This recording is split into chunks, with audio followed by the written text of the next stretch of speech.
Hi అండి, అందరికీ నమస్తే. Welcome back to my channel. ఈరోజు వీడియోలో ఎంతో సింపుల్గా అలాగే టేస్ట్గా సాఫ్టీగా ఉండే రవ్వ లడ్డూల రెసిపీని share చేయబోతున్నానండి.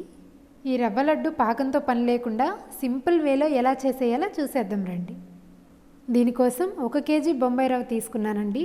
1 KG Bombay రవ్వకి 2 medium size కొబ్బరికాయల్ని ఇలా తురుముకుని పెట్టుకున్నాను.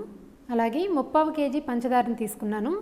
రవ్వ లడ్డు ప్రిపేర్ చేసుకోవడానికి ముందుగా స్టవ్ ఆన్ చేసి ఒక కడాయి తీసుకుని బొంబాయి రవ్వ వేయించుకోవడానికి నెయ్యిని వేసుకోవాలి.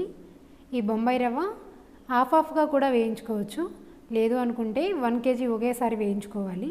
కొంచెం టైం టేకింగ్ అండి. లో ఫ్లేమ్లో పెట్టి మాత్రమే బొంబాయి రవ్వను వేయించుకోవాలి. రవ్వ మొత్తం కలిసేలా వేయించుకోవాలి. రవ్వను తిప్పుకోకుండా ఉంటే కిందంతా మాడిపోతుంది, పైన మట్టికి వేగదండి. ఈ రవ్వ ఎంత మంచిగా వేగితే రవ్వ లడ్డు టేస్ట్ అంత బాగుంటుంది. ఒక 5 మినిట్స్కి రవ్వ కలర్ ఇలా చేంజ్ అయిపోతుంది. రవ్వను తీసేసి వేరే బౌల్లోకి వేసుకోవాలి. అదే కడాయిలో ఇంకొంచెం నెయ్యిని వేసి తురుపుకున్న కొబ్బరిని కూడా వేసి ఫ్రై చేసుకోవాలి. ఈ కొబ్బరి కూడా ఈ పచ్చివాసన అంతా పోయేలా ఫ్రై అయిపోవాలి. ఇది కూడా ఒక గోల్డెన్ కలర్లోకి వచ్చేటట్టు ఫ్రై చేసుకోవాలి. ఇలా వస్తే చాలు. ఈ కొబ్బరిని కూడా తీసేసి రవ్వలో వేసేసుకోవాలి. ఈ పంచదారలో యాలకులు కూడా వేసి ఒకసారి మిక్సీ పట్టుకోవాలి. ఈ పట్టుకున్న పౌడర్ని కూడా రవ్వలో వేసేయాలి.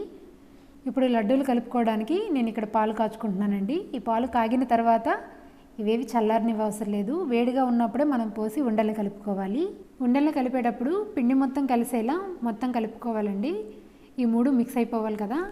ఈ కలుపుకున్నాక కొద్ది కొద్దిగా పాలు పోసుకుంటూ కొంచెం కొంచెం పిండిలోనే పాలు పోసుకోవాలండి. పాలు పోసుకుని ఒకదాని తర్వాత ఒకటి ఉండల్ని చుట్టుకోవాలి. వీటిని మనం వెంటనే బాక్స్లో పెట్టుకోకుండా ఒక హాఫ్ అన్ అవర్ పాటు బయట ఉంచేసి తర్వాత బాక్స్లో స్టోర్ చేసుకుంటే ఒక 10 డేస్ పైనే స్టోర్ ఉంటాయండి. ఇంతే. ఇంకా రవ్వ లడ్డూలు ఎంతో టేస్ట్గా సాఫ్ట్గా ఉండే రవ్వ లడ్డూల్ని మీరు కూడా ఇంట్లో ట్రై చేసి ఎలా వచ్చిందో కామెంట్ చేసేయండి.